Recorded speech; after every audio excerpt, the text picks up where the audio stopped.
mean, I was fine leading up until last night. I wasn't really worried about anything, and for some reason, I didn't sleep very good last night. Kind of just everything's just running through your head, all the emotions, everything you've done. I didn't want to get my hopes up too high because you never know. So I went to work out this morning. I went and worked out with Justin Upton and my cousin, and we got after it and came back, and the anxiety kind of took over. My hands started to sweat a little bit. But when my dad and stepmom walked in, it's a little calmer. And as the show went on, my hands are sweating. I had my dad feel my hands. I went like this, and it was all sweaty. I got a little nervous. I can't lie. So, but all the emotions, it's just absolutely incredible. Freddie, how good does it feel to join a club that's congratulations, by the way, to join Thank a club you. that is Chipper, Dale Murphy, and TP? Yeah. It's amazing to be able to play with Chipper, to learn from him, to have TP as a coach, to help me guide, to really know how to play the game the right way and learn from. Dale Murphy has been around in spring training, and he's a big influence on all of us. So to be in the same class as them and Hank Aaron and all those kind of guys, it's really hard to put into words right now. It's all the emotions are running crazy, Dave. My hands are still a little sweaty, so this is just surreal. It really is. What have you thought about the season now that you've been able to look back and all that you accomplished? I know what the team accomplished, but specifically what you were able to do this year. Yeah, I took a step back and kind of realized I started doing that in about September. We were in Baltimore, and I was talking to my dad on FaceTime, and he goes, "Freddie, it's pretty amazing what you've done this year. I think if you could have just said to hit 300 or even 280 this year with 10 home runs, I think we would have all taken it with only having 5 days to get ready for the season." And that's true. To have a season like this after how it started off, it's pretty amazing. I'm pretty excited, pretty happy. But it's amazing. It's hard to put into words how I feel right now. It really is, Mark. When I saw you a couple of weeks ago, I was just like, we'll see what happens. But now I'm speechless, and I was able to talk to you for a long time. So it's just amazing. It really is. It's to take a step back and look at how my first 2 weeks started. I was just trying to play so well, so fast. Having too much. I was trying to ask too much of myself, I think, when I only had 5 days. But I mean, I wouldn't be me if I didn't try to do that. So it took me a couple of weeks to get my legs under me. I was a little tired hopping off first base a couple of times when I was holding runners on. It just took me a couple of weeks. So now I just know I really do need 3 weeks of spring training. So now I can talk to Snit and see if I can come late.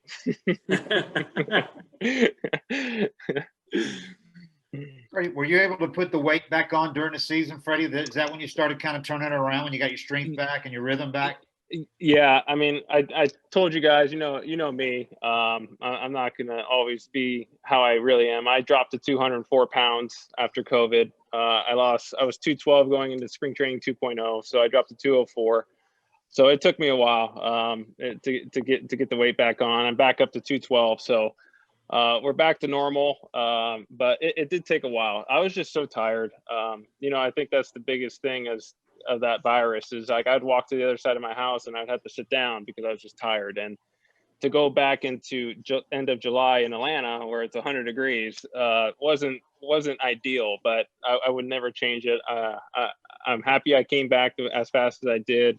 I was able to contribute a few games in the first couple of weeks, but I think that just helped me to get the rhythm going, get the flow going, get some at bats. I had like 38. I had 30 ABs in a matter of 4 days. So it was just nice to get some back to like the 4 ABs and feel comfortable and get going and really get going from there after that Toronto series. Hey, Freddie, congrats. Thank you. It literally just happened. It's a whirlwind, but who's Yeah. reached out? Who's the first text or phone call that you've gotten that you won?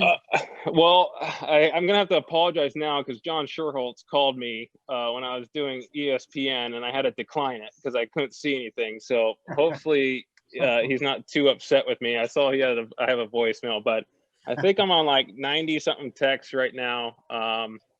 So a lot of people have reached out. I talked to Snit earlier today. Matt Kemp reached out a couple hours ago. He congratulated me before it even happened, though. So I was like, "Hold on," you know.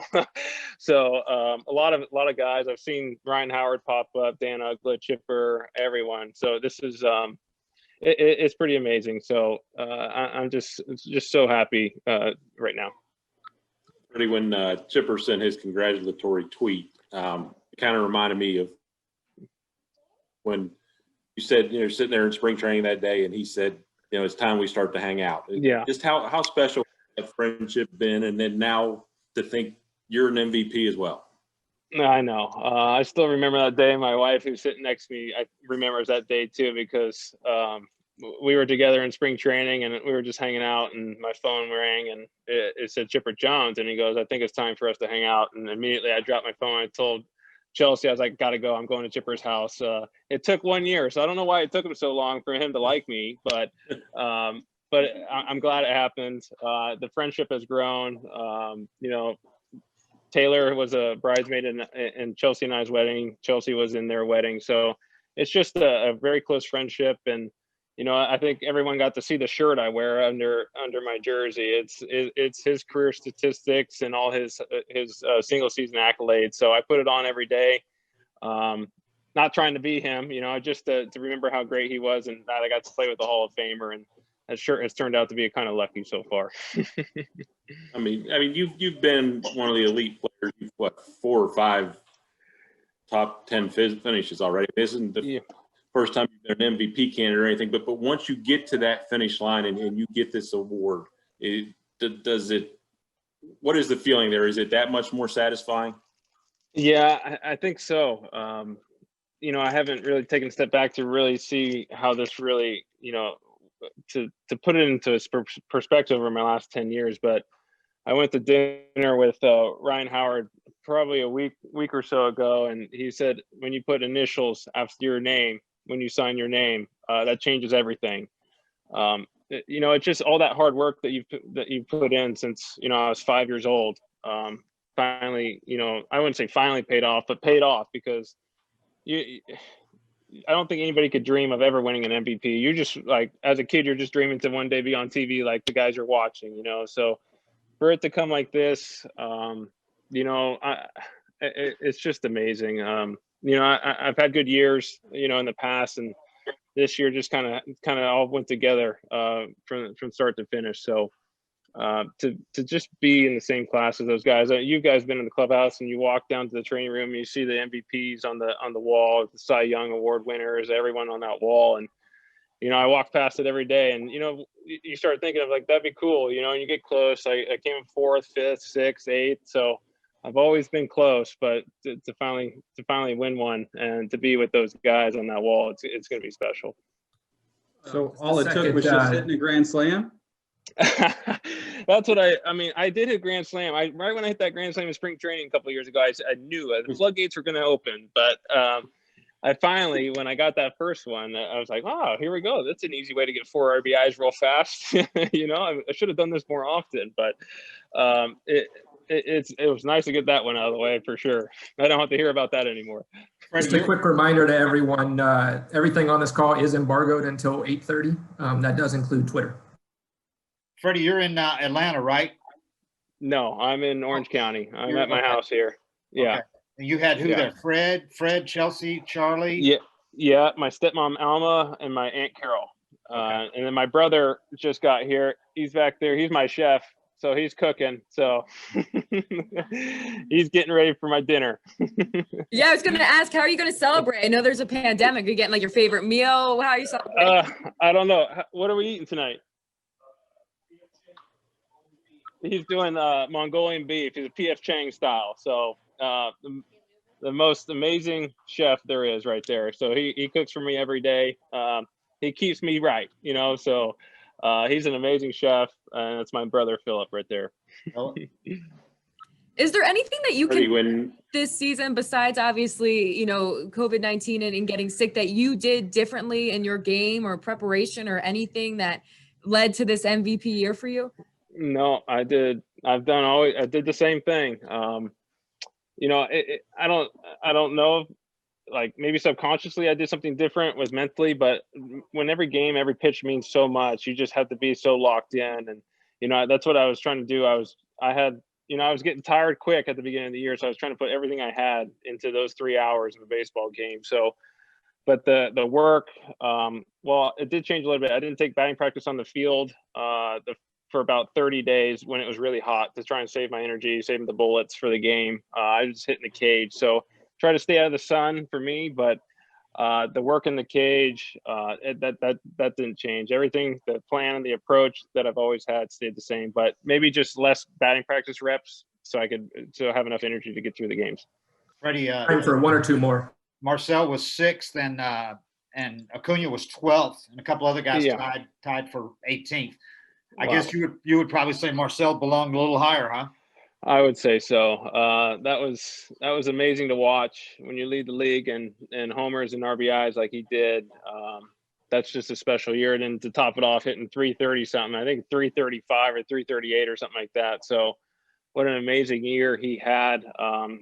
He's the reason I'm here, with Ronald in front of me. I had damage around me, and having a right, left, right with the 3-batter rule, it's really hard to bring in a lefty, especially with Darno that was hitting 4th and the way he swung it this year. So I just had more opportunities for damage, and that's because of Ronald, Marcel, and Travis. Freddie, when you went back to finally hug your dad there, I had to think about your mother, and I know you've thought about you every day, but what is your thought about her looking down and seeing this? It's amazing. It really is. My wife put up some Christmas villages that she used to do during Christmas time yesterday, and I wish she was here to be able to take this in with me, but I know she's watching from above. She means everything. There's not a day that goes by that I don't think about her. So cancer took her too soon, but I know she's jumping up and down right now with my grandma right now. They're having a party up there right now. So it was a tough year for the Freeman family, how it started off losing my grandmother, but I got a couple of angels up there, and I think, they really helped me get through this season and helped me win this award. I think that's a great one to end it on. Freddie. Congrats, Freddie.